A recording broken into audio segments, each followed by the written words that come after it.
Going forward now, we're going to be looking at resistance movements prior to the 1964 Rivonia trial.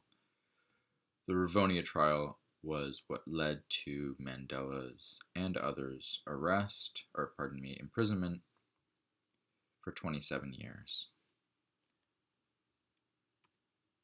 Today, in part 3, we're going to be looking at the Defiance campaign. The Defiance campaign was a movement in 1952, 1953. So, as we mentioned in part 2, the first 4 years of Milan's rule, we have this growth, this acceleration in unjust laws.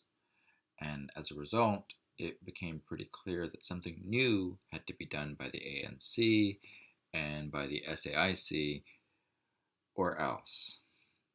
Milan is accelerating, so there needs to be a new radical phase of struggle put forward. And this notion that there needs to be a new radical phase of the struggle was put forward by the ANC Youth League. The ANC, again, is the African National Congress. The ANC Youth League was led by Nelson Mandela, pictured here at right with a cigarette in his mouth, Walter Sisulu, Oliver Tambo, and others. Now, it's worth noting that although the name is the ANC Youth League, Mandela at this point is in his early 30s, so not exactly super young, but he is similar in age to when King and Malcolm are making their public rise in their early 30s, all three of them. So the ANC Youth League, led by Mandela, challenges the old guard of the ANC with a call for direct action. And what this culminates in is in the Defiance campaign. So the goals of the Defiance campaign are basically twofold. One, to apply pressure on the National Party government, the NP government, to force it to repeal unjust laws, in particular laws dealing with passbooks, and to apply pressure on the NP government to force it to negotiate with the ANC. So again, two goals. One, to force the NP to repeal their laws, and two, to force the NP to negotiate with the African National Congress. So those are the goals. The methods was defiance, nonviolent non-cooperation in a Gandhian sense. We are not going to comply with laws that we see are unjust. There is intentional disobedience of unjust laws. It's the largest campaign like this ever seen in South Africa. The key thing about the Defiance campaign is that these protests are organized. They're not ad hoc. Like Gandhi and later MLK, the focus here is to create situations that force the authoritarian government to arrest, potentially brutalize large number of people and get this in the national and international media and create a moral victory, like you saw with Gandhi's Salt March and the American Civil Rights Movement, with things like the Birmingham campaigns, Project C, the Project Confrontation that we saw in video, as well as the sitting campaigns. So these are manufactured situations that show up in the media, manufactured situations that lead the authoritarian government to arrest and brutalize people. So one of the key aspects of this was to intentionally get arrested and not pay bail.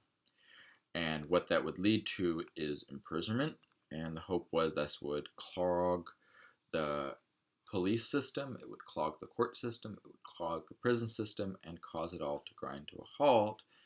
And not only that, but it would give members of the ANC and the SAIC a theater to voice their opinions on apartheid when they're tried in court.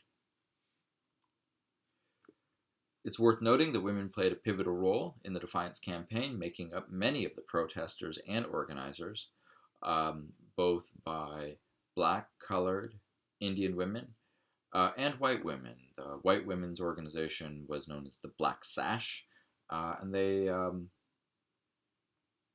they're significant throughout the anti-apartheid struggle. It's worth noting also, again, that the Defiance campaign was pursued jointly by all racial groups. Um, the SAIC, the South African Indian Congress, the organization that Gandhi was part of, and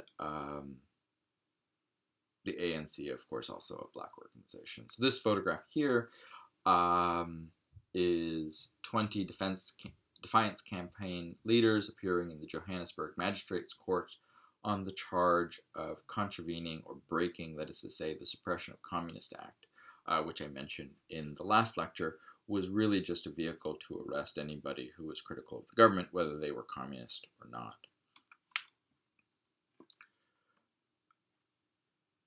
ANC membership jumps during the Defiance campaign from about 20,000 at the beginning of 1952 to over 100,000 by the end of the Defiance campaign. So within the course of about a year, ANC membership grows fivefold. Over the course of the Defiance campaign, over the course of 1 year, 8,000 people are arrested for defying apartheid laws. Much is made of Mandela and his use of nonviolence and his connections to Gandhi, that he's some continuation of Gandhi. But I'd like to give you a moment right now to pause this lecture and read this. Selection from Mandela's autobiography, A Long Walk to Freedom. In your opinion, does Mandela see nonviolence as a tactic, that is to say, a strategy that you use because it's useful? Or is Mandela using nonviolence as a moral principle, like Gandhi? And as I'm saying this, I realize that I have misspelt the word principle. It should be P-L-E. Oops.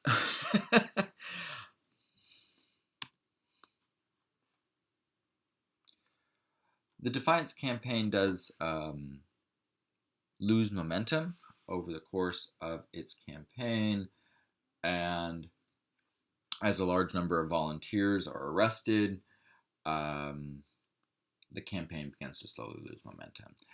There are riots by non-whites in the Eastern Cape, and this spreads over into central South Africa, into Kimberley and Johannesburg.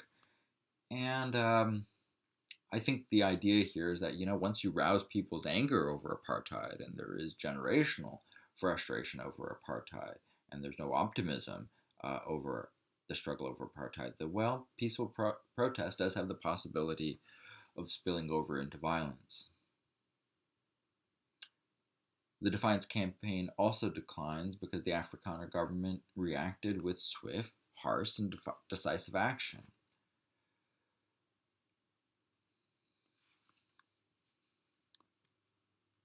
So let's look now at the significance of the Defiance campaign.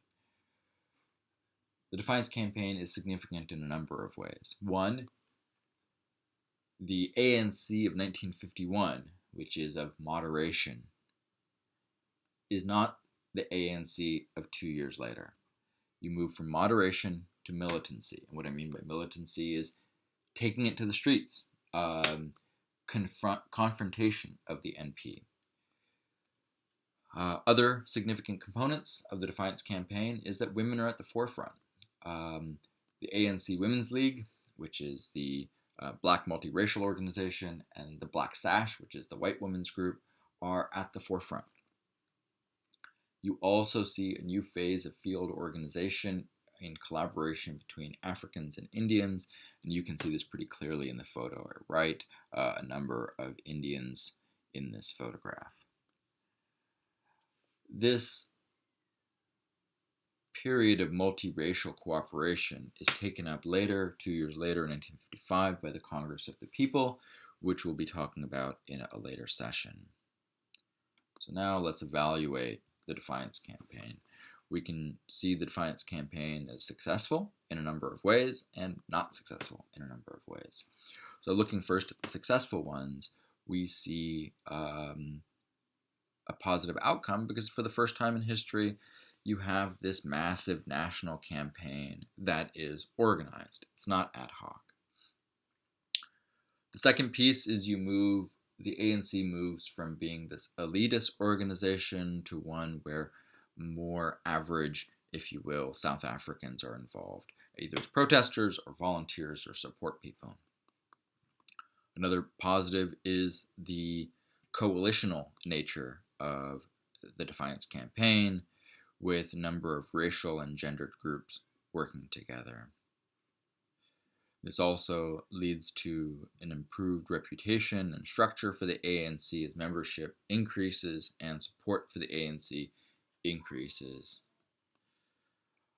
The Defiance campaign, like the Birmingham campaign of Dr. King or the Salt March of Gandhi, highlights to the international community what Black Africans already knew, which is apartheid is immoral. So Black Africans already knew this, Indians already knew this, but now because it is being shown on the evening news, the rest of the world is forced to deal with it. Moving over to negative outcomes, if one of the initial goals, if we're to come back to the beginning here, if one of the initial goals was to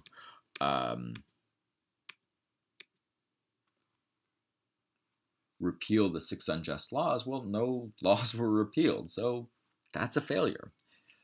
The English language press was not very sympathetic to the protests. This is the English language press in South Africa.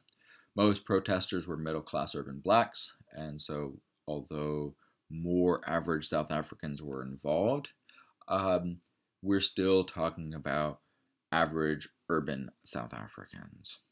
So this poor rural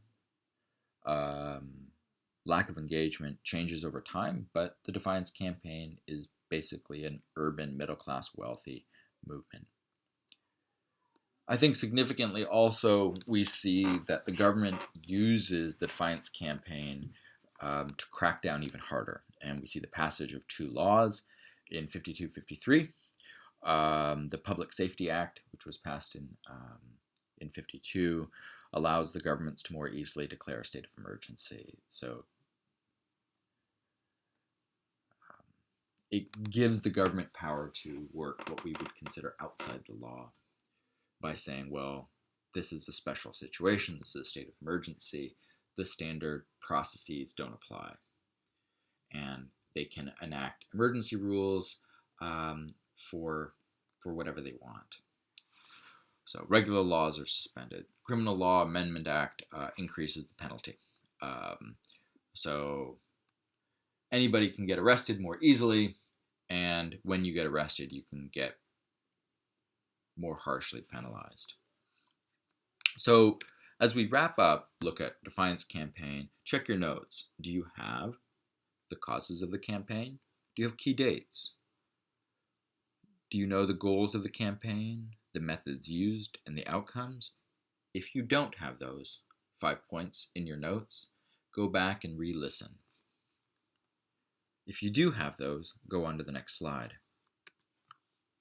Now I'd like you to pause this lecture and in a couple of sentences, what is the significance of the Defiance campaign?